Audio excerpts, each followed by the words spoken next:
여러분 안녕하십니까? 뉴스투데이 제주입니다. 내년부터 10년 동안 제주 최상위 법정 계획이 될 제3차 제주국제자유도시 종합계획 최종안이 공개됐습니다. 최근 환경부가 제동을 건 제주 제2공항은 일부만 반영됐고 중소상인들이 반대해온 쇼핑 아울렛은 20년 만에 삭제됐습니다. 조인호 기자입니다. 제주 동부 지역에 JDC와 제주도 산하기관을 이전하고 상업시설과 주거단지를 갖추는 스마트 혁신도시. 국제자유도시 신규 핵심 사업으로 제시됐던 당초 명칭은 제2공항 연계 스마트 혁신도시였지만 명칭에서 제2공항이 빠지고 제2공항 추진 시 공항 연계 기능이라는 문구가 들어갔습니다. 중소상인들의 반발로 여러 차례 자초됐던 쇼핑 아울렛은 도민 갈등을 유발한다는 이유로 핵심 사업에서 제외됐습니다.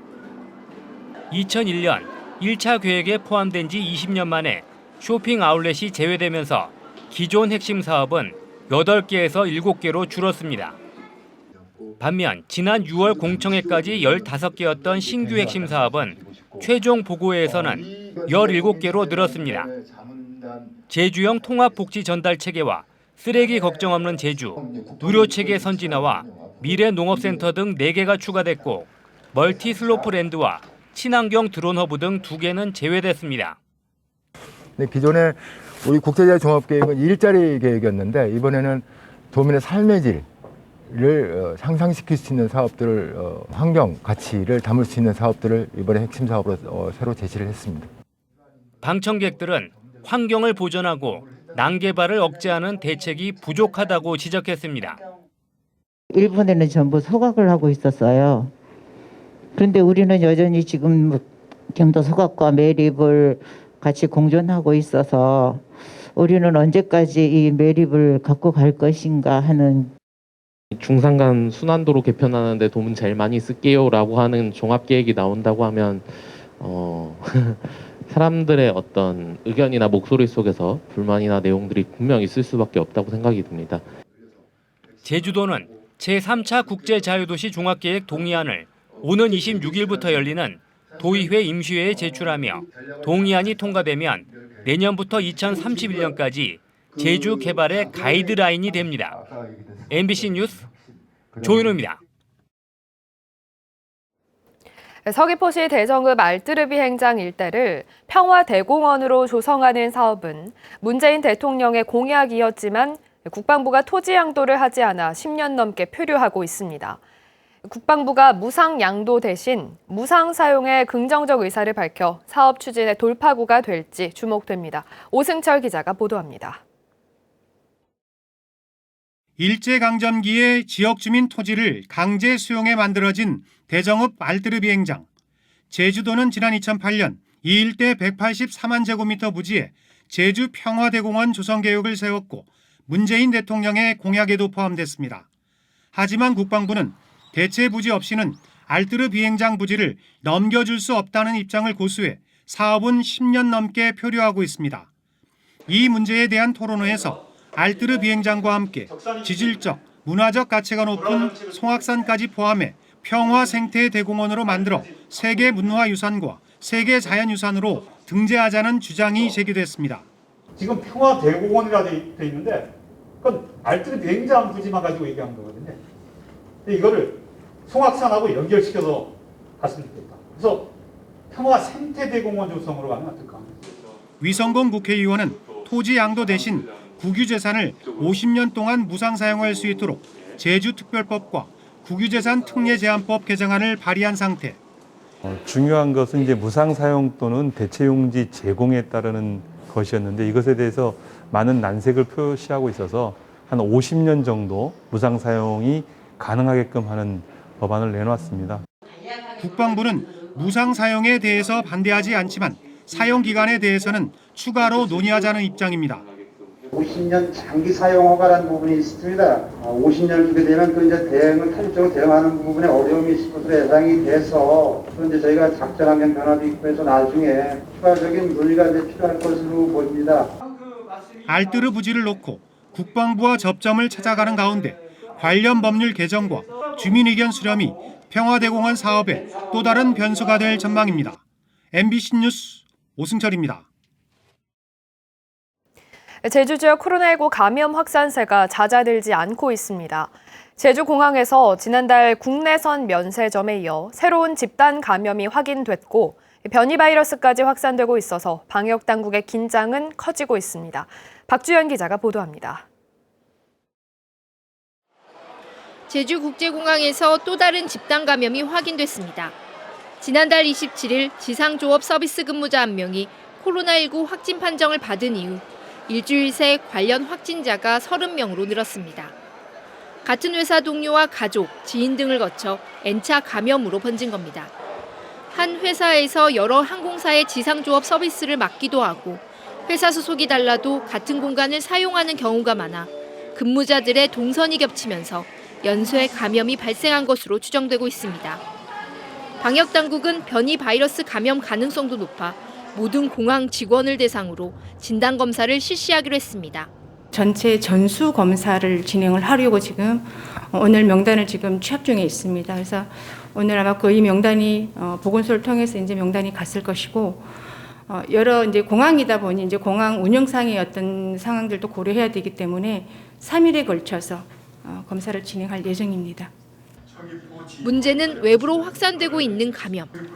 방역당국은 관련 확진자 가운데 일부가 5인 이상 사적 모임 금지 규정을 어긴 정황을 포착해 방역수칙 위반 여부를 조사하고 있습니다. 또 제주시에 이어 서귀포시에서도 새로운 지인 모임을 통한 집단 감염이 확인되는 등 어제와 오늘 이틀 새 신규 확진자 39명에 3분의 1인 13명이 집단 감염 관련 확진자로 분류됐습니다. 또 집단 사례도 우리가 직접 현장에 가서 직접 현장 점검도 하고 있는데 역시 현장에 가보면 방역 수칙을 조금 잘 지키지 않아서 걸리는 사례들도 저희는 너무 안타깝게 많이 보고 있습니다. 여기에다 최근 일주일 게스트하우스 관련 확진자 1명과 공항 면세점 관련 확진자 2명 등 25명이 변이 바이러스에 감염된 것으로 확인되면서 강한 전파력을 지닌 변이 바이러스로 인한 지역 내 8월 대유행 우려가 커지고 있습니다. MBC 뉴스 박주연입니다. 제주도와 제주경찰청은 최근 게스트하우스에서 코로나19 집단 감염 사례가 발생함에 따라 방역 수칙을 특별 점검하기로 했습니다.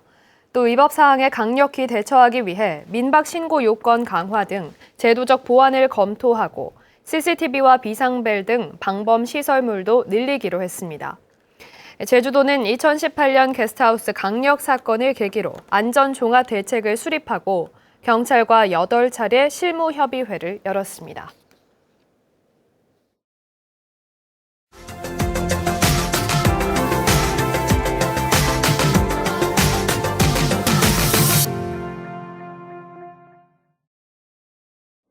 울산과 부산, 경남이 함께 모여 특별지방자치단체를 만들기 위한 움직임이 본격적으로 시작됐습니다.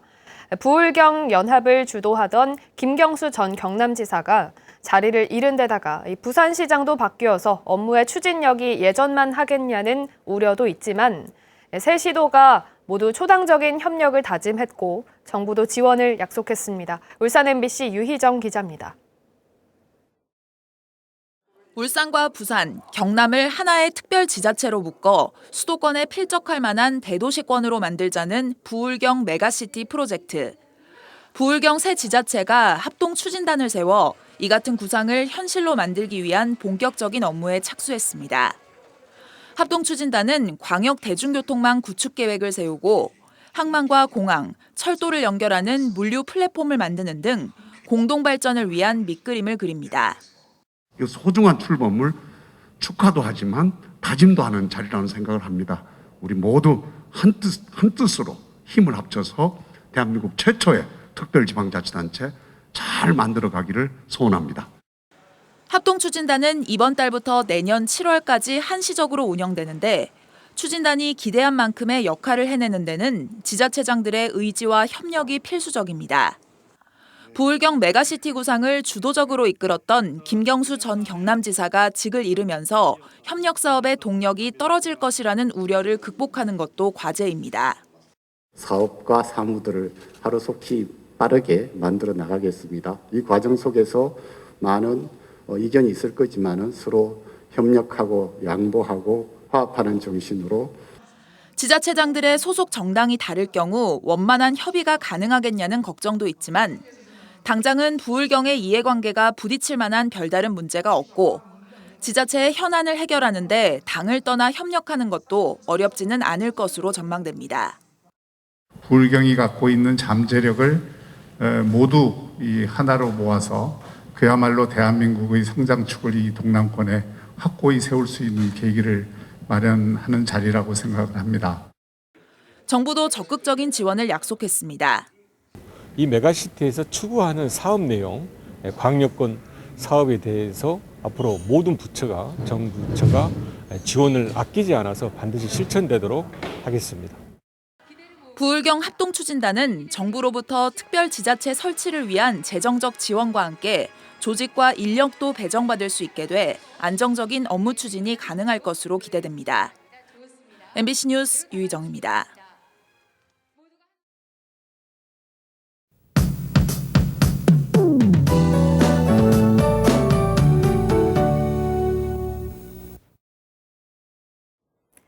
더위의 기세가 꺾일 줄 모르고 있습니다. 오늘도 어제만큼 무덥겠는데요. 습도가 높아서 체감온도가 33도 이상으로 오르면서 오늘도 폭염특보는 지속되겠습니다. 낮 동안 가급적 야외 활동과 실외 작업은 자제하시는 게 좋겠습니다. 오늘 하늘 자체는 대체로 맑겠는데요. 위성 모습 보시면 일본 남쪽에 위치한 구름이 없는 영역 보이시죠? 바로 북태평양 고기압입니다. 오늘도 북태평양 고기압의 가장자리에 들면서 제주로 구름이 간간히 지나겠고요. 남쪽에서 뜨거운 공기가 계속 유입되겠습니다. 이 뜨거운 공기가 소나기 구름을 만들면서 오늘 맑은 하늘에 갑자기 소나기가 오는 곳이 있겠는데요. 낮 동안 제주 곳곳에는 5에서 40mm가량의 비가 예상됩니다. 대기가 불안정해지면서 천둥, 번개가 치는 곳도 있겠는데요. 오늘 작은 우산을 챙기고 나오시기 바랍니다. 중산간 이상 지역에는 안개도 짙게 끼겠습니다. 자세한 지역별로 했습니다. 수요일 아침 출근길 대부분 지역에서 26도로 시작하고 있습니다. 한낮 기온은 어제와 비슷하겠는데요. 북부 지역 33도까지 오르겠고요. 서부 지역 32도가 예상됩니다. 오늘 도서 지역도 대체로 맑겠고요. 낮 기온 32도 안팎까지 오르겠습니다. 바다 날씨는 양호한 편인데요. 제주도 전해상에서 물결이 2m 안팎으로 일겠습니다. 모레부터는 바다에 바람이 강하게 불 것으로 예상됩니다. 내일도 대체로 맑은 날씨가 이어지겠지만 제주 동부로 소나기가 지나겠고요. 이번 주말에는 전국적으로 비 소식이 있습니다. 다만 제주에는 비 소식 없이 흐리기만 하겠습니다. 기상정보였습니다. 제주 서부중학교 설립이 교육부에서 적정 판정을 받아 사업 추진에 탄력이 붙을 전망입니다. 제주도 교육청은 지난달 28일 열린 교육부 중앙투자심사에서 서부중학교 설립 계획이 학생 통학 안전대책 이행이라는 부대 의견으로 승인됐다고 밝혔습니다. 교육청은 제주시 외도동 2만 5천여 제곱미터 부지에 사업비 500억 원을 들여 36개 학급 규모의 서부중학교를 오는 2024년 3월 개교할 계획입니다.